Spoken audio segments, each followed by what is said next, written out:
I'm Susie Larn from Pennington allotment, and I'm going to talk today about keeping worms in a wormery. So first of all, I thought we'd talk about worms. And what I've got here is a mock worm, which is a lot bigger than, of course, the real ones. But this will show you as I talk about them.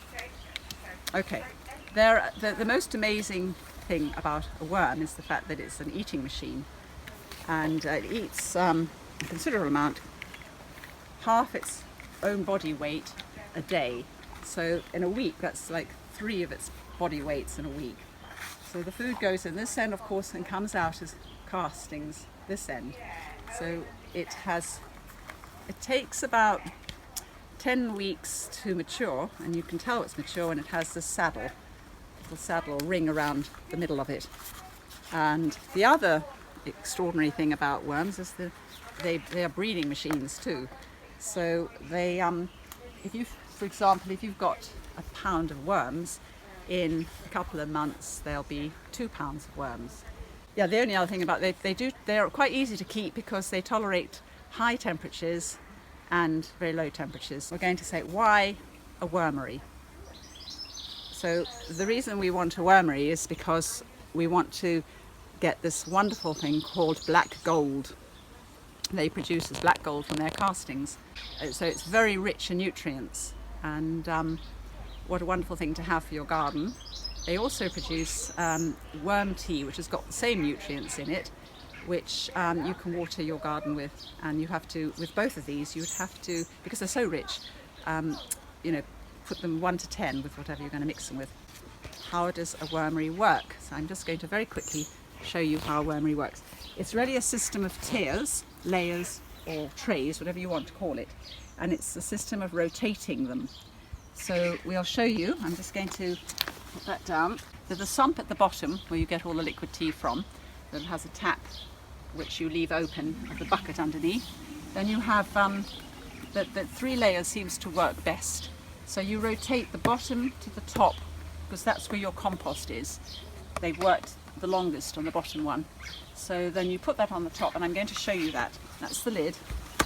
You put the food in the top one with a bit of something. A cardboard is the cheapest way to do it. You can get wire matting, and you put your food there and cover it. So we have 3 layers. So I'm going to take them off. You get to the bottom layer. This is not quite ready. You can see the sump as well. It shouldn't look like that. I think it's closed, actually. I think it's closed. Yep, it's closed. So we better turn that off and do it in a minute. So that will go on the top. So you then put the second one there.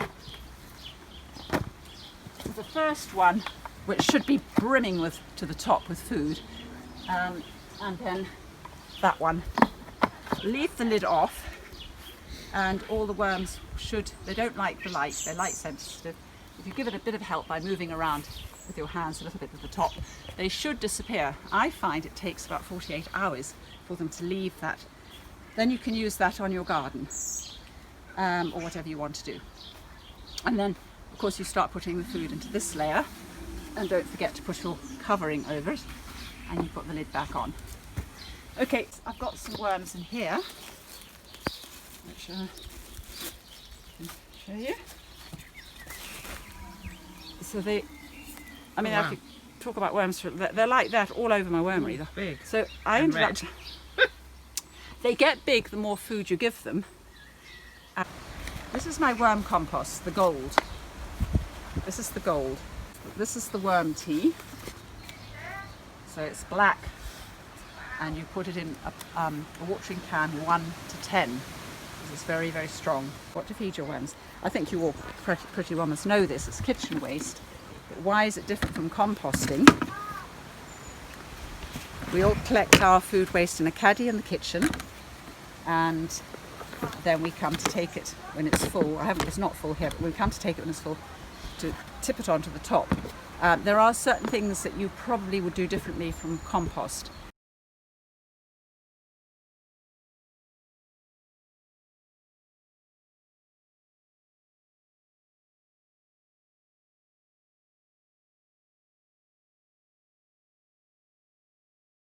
The worms can eat all bacterias. They seem to be able to tolerate both good and bad bacterias, and they are used in the world to bring soil back.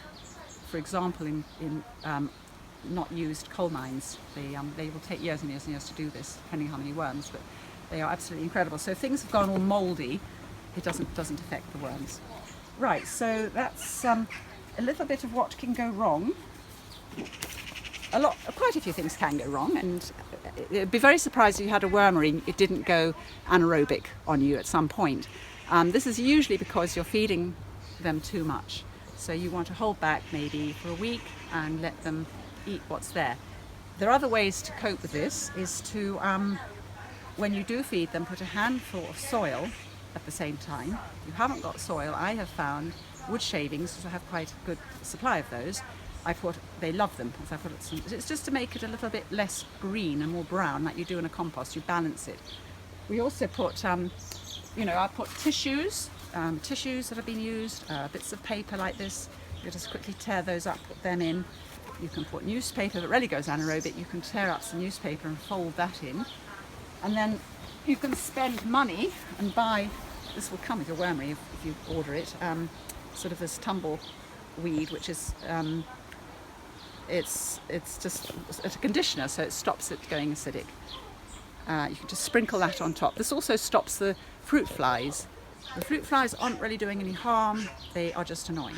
The ants can be a problem, so you tend to put a tin can on each leg with water to stop the ants going in. You do not want ants in, they will eat the grubs. And lastly, another very easy thing to go wrong is the sump or block, which is what's happened here. You can forget to turn it on. It's best to leave it on all the time.